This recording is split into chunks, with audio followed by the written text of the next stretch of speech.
ستودہ صفات ہے جو سرکار دو عالم صلی اللہ علیہ وبارک وسلم کے رفیق بھی رہے زندگی کے ہر ایک لمحہ میں۔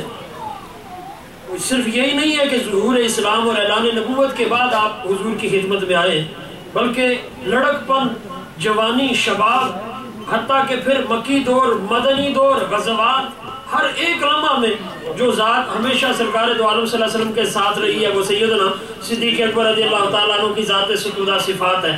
اور صرف یہ ساتھ ہی نہیں رہے بلکہ ہمیشہ جانثاروں میں جو سب سے پہلے آگے نظر آتا تھا وہ سیدنا صدیق اکبر رضی اللہ تعالیٰ عنہ کی ذات ہوتی تھی۔ سیدنا علی المرتضیٰ شیر خدا رضی اللہ تعالیٰ عنہ سے کسی نے پوچھا آپ بتائیے سب سے زیادہ بہادر کون ہے؟ آپ نے پوچھا تمہیں پتہ ہے سب سے زیادہ بہادر کون ہے؟ حضور آپ سب سے زیادہ بہادر ہو؟ کہا نہیں، کان اشجع الناس ہوا ابو بکر۔ فرمایا جو سب سے زیادہ بہادر آدمی تھا نا وہ ابو بکر صدیق رضی اللہ تعالیٰ عنہ کی ذات تھی۔ حضور وہ کیسے؟ فرمایا دو موقع ایسے بھی آئے کہ جب کوئی ابھی لوگ سوچ رہے ہیں، ابھی کوئی آگے کسی کی زبان سے لفظ نہیں نکلا، ابھی لوگ سوچ رہے ہیں تو جو سب سے پہلے آگے بڑھتا تھا وہ سیدنا صدیق اکبر رضی اللہ تعالیٰ عنہ کی ذات تھی۔ حضور کو دو مواقع کون کون سے؟ فرمایا ایک موقع وہ آیا جب جنگ بدر ہوئی، جنگ بدر ہوئی، حضور کا خیمہ لگا، اب باری آئی کہ حضور کے خیمے پر جو ہے وہ ڈیوٹی کون دے گا؟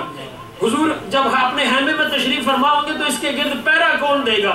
کہتے ابھی حضور نے فرمایا ہی تھا کہ یہاں پیرا کون دے گا؟ کہتے ابھی سب سوچ رہے تھے تو جو سب سے پہلے جس نے کہا تھا میں حاضر ہوں وہ سیدنا صدیق اکبر رضی اللہ تعالیٰ عنہ کی ذات ہے۔ اور اللہ کے رسول نے فرمایا کہ لستا واحدا فإن اللہ قد بعث جبریل معک۔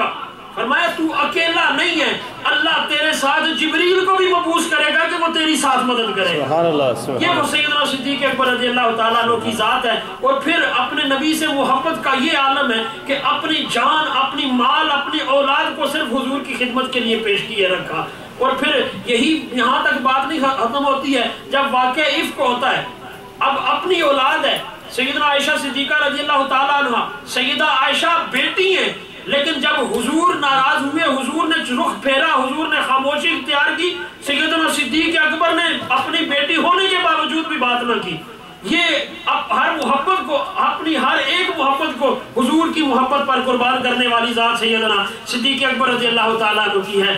آپ کے سامنے ذکر کیا گیا حضور آج رات حضور معراج پہ گئے تھے اور حضور جب سدرۃ المنتہا سے آگے چلنے لگے تو جبریل رک گئے اور کہنے لگے حضور میں اگر ایک بال کے برابر آگے بڑھتا ہوں تو میں اللہ کی انوار و تجلیات سے جل جاتا ہوں۔ تو جبریل رک گئے، سیدنا صدیق اکبر رضی اللہ تعالیٰ عنہ نے کہا کاش حضور جبریل کے بجائے ابو بکر کو لے جاتے، ابو بکر جل بھی جاتا لیکن یہ نہ کہتا کہ میں آگے نہیں جاتا۔ نعرہ تکبیر، نعرہ رسالت، نعرہ حیدری، سبحان اللہ سبحان اللہ ماشاءاللہ۔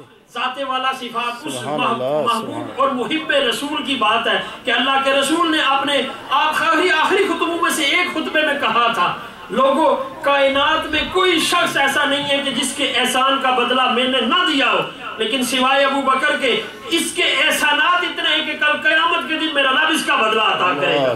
اور یہ وہ سیدنا صدیق اکبر رضی اللہ تعالیٰ عنہ کی ذات ہے، کسی ایک بات میں بھی کبھی حضور سے استفسار نہیں فرمایا۔ ادھر میرے حضور بات کرتے جو سب سے پہلے سمجھتا وہ سیدنا صدیق اکبر رضی اللہ تعالیٰ عنہ کی ذات ہوا کرتی تھی۔ اللہ نے آیات نازل فرمائی اليوم اکملت لکم دینکم واتممت علیکم نعمتی وردیت لکم الاسلام دینا۔ جب یہ آیات نازل ہوئی صحابہ خوش ہو گئے، طرب میں آنے لگے، وجد میں آنے لگے، آج نعمت مکمل ہے، آج اللہ نے احسان کیا ہے، اللہ نے نعمت کو مکمل کیا، دین کو مکمل کیا، دین اسلام کو پسند کر لیا۔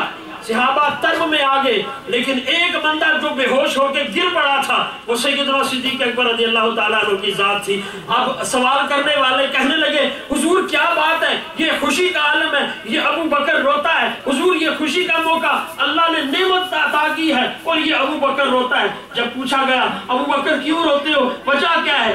آپ نے کہا تم دیکھتے نہیں، رب کہتا ہے دین مکمل ہو گیا، اور جب کسی کا کام مکمل ہو جاتا ہے وہ چلا جاتا ہے، رب یہ تو فرما رہا ہے دین مکمل ہے، ساتھ یہ بھی کہہ رہا ہے کہ میرا نبی اب تمہیں چھوڑ کر میری طرف پلٹنے والا ہے۔ تو وہ شخص جو سب سے زیادہ رسول کے مزاج کو سمجھتا تھا وہ سیدنا صدیق اکبر رضی اللہ تعالیٰ عنہ کی ذات تھی۔ اور پھر میرے حضور کے مزار میں آپ کے ساتھ تشریف فرما ہو کر رب نے یہ اعلان کر دیا ہے، لوگوں جو ابو بکر کا آستان ہے وہی محمد کا آستان ہے، جو محمد کا ہے وہ ابو بکر کا ہے، جو ابو بکر کا نہیں ہے وہ محمد کا نہیں ہے، جو آپ کی خلافت پر آپ کی شان میں شک کرے وہ محمد کی بارگاہ میں نہ آئے، پھر وہ مصطفیٰ کی بارگاہ میں نہ آئے۔ کیوں؟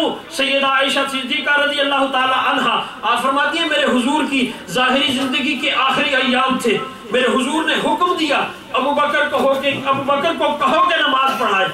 کہتے ہیں میں نے کہا حضور اسی طرح ہوگا، لیکن کہتی ہیں میں نے صحابہ سے کہا ایسا کرو میرے ابا سے نہ کہو، کیوں؟ ابو بکر جب رسول کو منبر پر نہ دیکھیں گے، جب رسول کو مصلی امامت پر نہ دیکھیں گے تو برداشت نہیں کر سکیں گے، کیونکہ رقیق القلب ہے۔ اس طرح کرو کہ عمر کو کہو کہ وہ جماعت کریں۔ کہتے ہیں حضور اپنے کمرہ میں تشریف فرمائے، حضور نے قرات کی آواز سنی، فرمایا یہ نماز کون پڑھا رہا ہے؟ سیدہ عائشہ صدیقہ عرض کرتی ہے حضور یہ عمر ہے۔ فرمایا میں نے کہا ابو بکر نماز پڑھائے، عمر کو پیچھے کرو۔ حالانکہ یہ وہ ذات ہے کہ جسے میرے رسول نے کہا تھا کہ اگر میرے بعد کوئی نبی ہوتا تو یہ عمر ہوتا، لیکن یہاں فضیلت کی بات نہیں کرنی ہے، یہاں رب کا محبوب یہ بتانا چاہتا ہے کہ مصلی رسول کا اگر میرے بعد کوئی وارث ہے تو وہ ابو بکر صدیق رضی اللہ تعالیٰ عنہ کی ذات ہے۔ سبحان اللہ سبحان اللہ۔ مجھے نعت کا حکم ہوا ہے، حالانکہ میری طبیعت بھی کچھ زیادہ بہتر نہیں ہے، آپ سے گزارش کروں گا کہ محبت کے ساتھ میرا ساتھ دیجیے۔ اللہ کے ذکر سے شروع کرتے ہیں۔ پڑھیے